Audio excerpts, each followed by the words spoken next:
Hello. Hey everybody, I'm Sydney with the Taylor Realty team, and this is Leah. Hello. And today we're going to be talking about financing investment properties, and more specifically, Leah's favorites, The BRRRR method.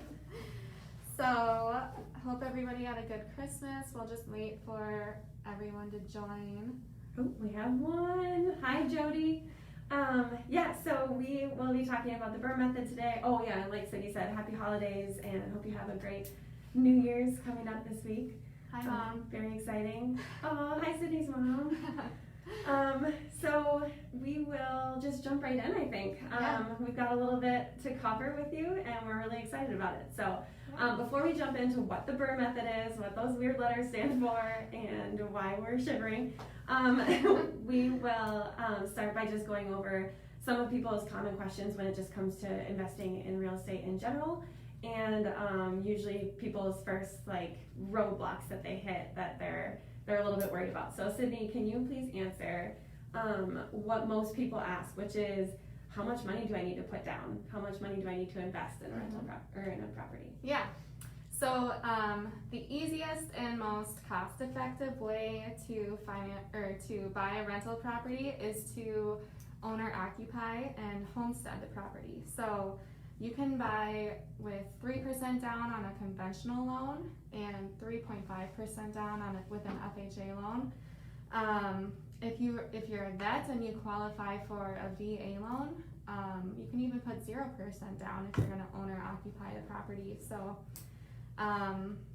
if you are not going to live in the property, unfortunately you're going to need to put 20% down. Ways to get around the 20% is to partner up with someone and split that down payment and closing costs. So that's one way to do it. Yeah, absolutely. So one more question for you, Sydney. Does rental income usually factor into how much you can be lent when you're financing a rental property? Yeah, so your loan officer can actually use the previous rental amounts for that unit and kind of treat it like an additional income for you. So it's really important when choosing a loan officer when you're purchasing an investment or rental property, because they can kind of help you navigate ways to increase your loan amount. Yeah, for sure. Mm-hmm. And I noticed Oliver joined. He's one person, Oliver White, if you find his name in the comments. Hi, Oliver. He is one person that's really great to talk to about financing any type of property. Yep. So reach out to him for more information. He'd probably be even better at explaining it than we would. For sure. But I think now we can probably jump into what BRRRR stands for, yeah, and what it means to BRRRR a property. So BRRRR is buy, rehab, rent, refinance, and repeat.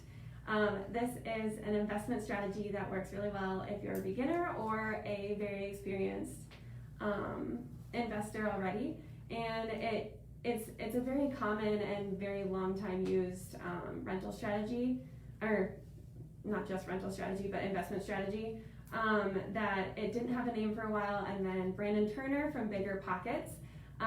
He's one of the podcast hosts. He's very active, very much of a content creator and educator for the world of real estate, and he's the one who coined the term BRRRR. So we're going to just go into a little bit more about what each of these steps is and kind of get you familiar with the process so you can decide if it's a good strategy for you. So step one is to buy. So when you're buying a BRRRR property, this is going to be a little bit different from the financing strategies that Sydney already mentioned. Of course, you could always do traditional financing, but the idea with BRRRR is that you are going to be putting a bunch of money up front for a property that you're going to purchase. So you're using things like hard money loans, private loans, all cash, or even some people might use a HELOC, which is a home equity line of credit. So taking out basically a line of credit on the equity that you've built in the home that you live in already. So when you do a BRRRR property, you're going to be buying it with short-term cash, basically, because as you'll learn in the later R's, there's going to be, it's going to be the best benefit for you when you're starting out in the beginning of the BRRRR process. So one of the best ways to start looking at BRRRR properties is to consider the ARV, which is a good acronym to get familiar with in the world of investment. So that's after rehab value. Your after rehab value is, of course, what the property is going to be worth once you're done fixing it up. So when you're looking at fixer-uppers, you're not just considering what it's worth now or how much work you have to put into it, but what will it be worth and what can you sell it for or refinance it based on when you're done. So this after rehab value is going to be key in deciding how much money that you can put into the property. So typically the rule of thumb is no more than 70% of the after rehab value less the amount of rehab costs. So for instance, if you had a $100,000 property after rehab, so, or if you expected your property to be $100,000 after rehab. We're just using $100,000 to make numbers easy because I'm not very good at math. But of course, you're usually gonna, in this market, have a house that's worth a lot more than $100,000. But if you take $100,000 after rehab value, and you're gonna put in $30,000 for rehab, that means that you wouldn't want to spend more than $40,000 initially to buy the property. So that's $100,000 times 70%, which is $70,000, minus the $30,000 of rehab that you're going to put into the property. So that's $40,000. Hopefully that's simple enough. I'm more of like a pictures and numbers on paper kind of person. But essentially that's the rule of thumb, is no more than 70% of that after rehab value minus the rehab cost.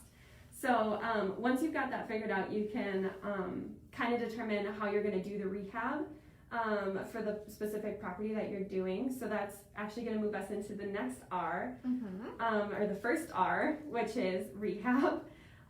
So when you're rehabbing the property, you're going to consider tons and tons of things. First is your skill level. Can you do some of the work yourself, or do you have to hire everything out? The more that you can do yourself, the more money that you're likely going to save.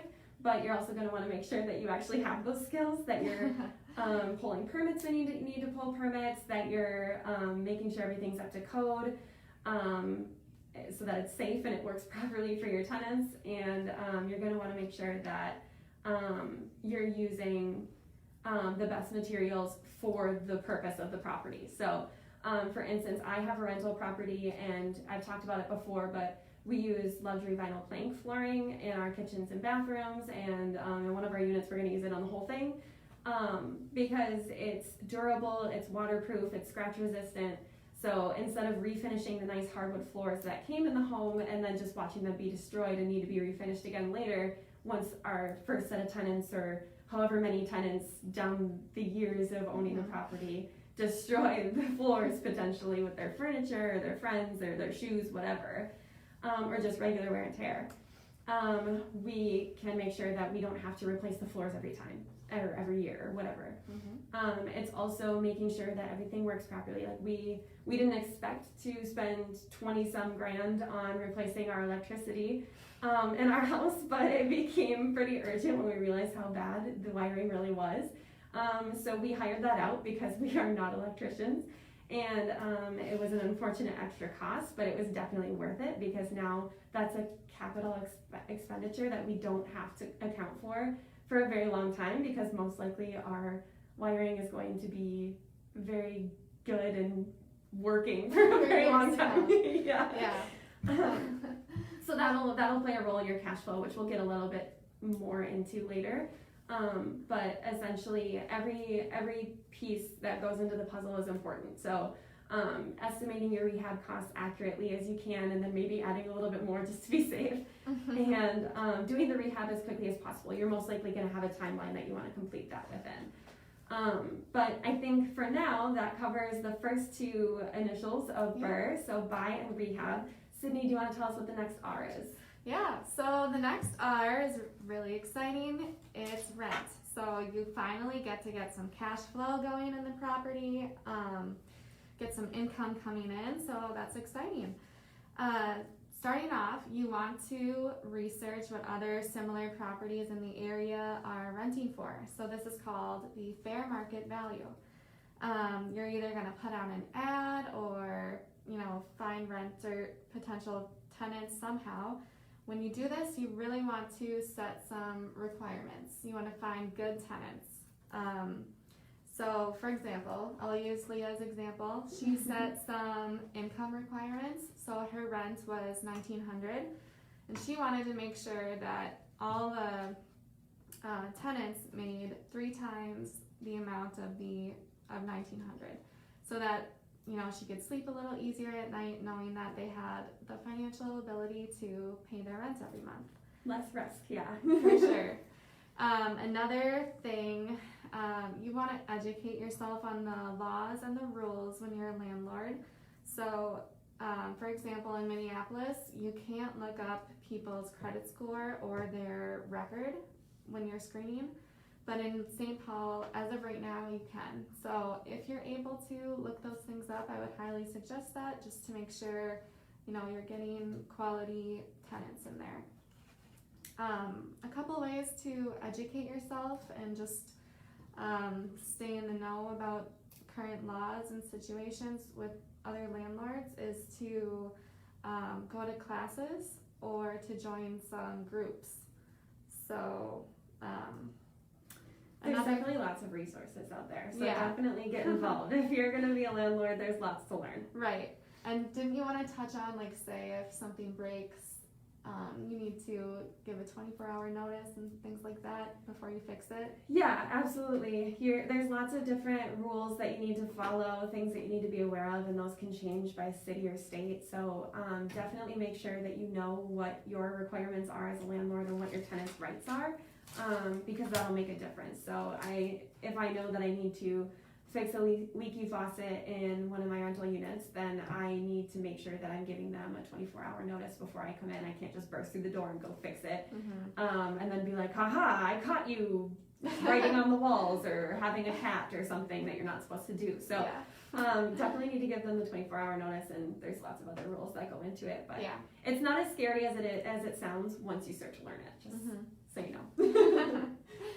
All right, so the next step is to refinance. So like Leah said before, you probably took out a private money loan or a hard money loan, and these are usually short term. So you're gonna need to pay these investors off because they want their money, right? So you're gonna refinance the property with traditional financing, like a conventional loan, FHA, etc. So this kind of gets your equity out of the property, which Leah will talk about next, and puts a mortgage on the property. So usually your mortgage is going to be less than the rental amount, so you're creating cash flow, and this is how you're able to eventually make an income on these properties. Yeah, absolutely. Which brings us to the final R in the process, which is repeat. So once you've bought a property, you've rehabbed it, you rented it out to good tenants, and then you've refinanced so that you can start getting your money back out of it, you're going to want to repeat.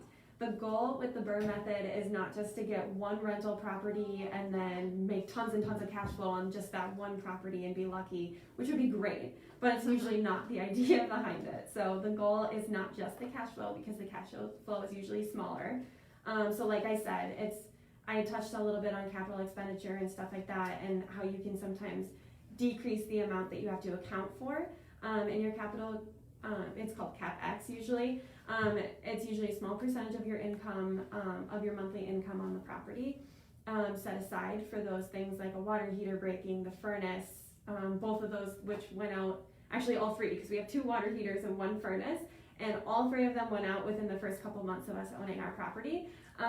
So again, just so many things can come up, but now that we've fixed the wiring, we've replaced both water heaters, we've replaced the furnace, and we've had the boiler service for the other unit, we know that our CapEx is pretty low for the property for the meantime, because there's not going to be a whole lot of maintenance costs. So things like that will go into your cash flow, and ultimately your cash flow might be a couple hundred per door. So like I said, it's not going to be a ton of cash flow on one property right away, but the goal is to repeat the process, so that you can build your portfolio and have this passive income coming in, or semi-passive, because most likely you're managing the properties yourself, and hiring out the management side of it can be, it can take away from your cash flow as well. But maybe when you get more properties, you can always look into that. But for now, just the idea of the BRRRR process is to go through each step of it and then repeat. So you're taking that money back out, like Cindy said, you're refinancing with that traditional financing, and then once you get your money back out of it, you can put it into the next deal. You can use your HELOC again, you can get another hard money loan, you can use the equity that you built by fixing up the property, whatever it is, and then put that into your next property so that you can repeat it. And then you have multiple exit strategies, so you can continue to rent it for a long time and just slowly build that money off of the cash flow that you're making, or you can sell it to really get the equity out of the home that you just fixed up really nice. Somebody else will want to buy it and rent it out because they know it cash flows well, and another thing is that it'll appreciate over time, so the home will most likely be worth X percent over the next couple of years more than when you purchased it in the first place, or what it was worth once you were done fixing it up. So really just understand the strategy and get familiar with it, and then decide if it's the right strategy for you. There's tons and tons of investing strategies out there, and BRRRRing is one of the great ways that you can get into investing yourself, or just really start to build your portfolio. So it's definitely an option, and it's definitely a common one. It's also very flexible. There's lots of ways you can go with it. So I love how passionate you are about it. I get a little excited about investing. Yeah, so thank you guys for watching. If you have any additional questions, please comment or feel free to email one of us. Yeah, our emails are in the description. And anyone on our team is always the first name at tailoredrealtyteam.com. Yeah. And we'd be super happy to help you with it. But also, if you have comments or questions, leave them in the comments below. We'll get back to you and let us know what other strategies that you want to hear about for future Taylor Tuesdays. Yeah. All right. Bye, guys. Bye.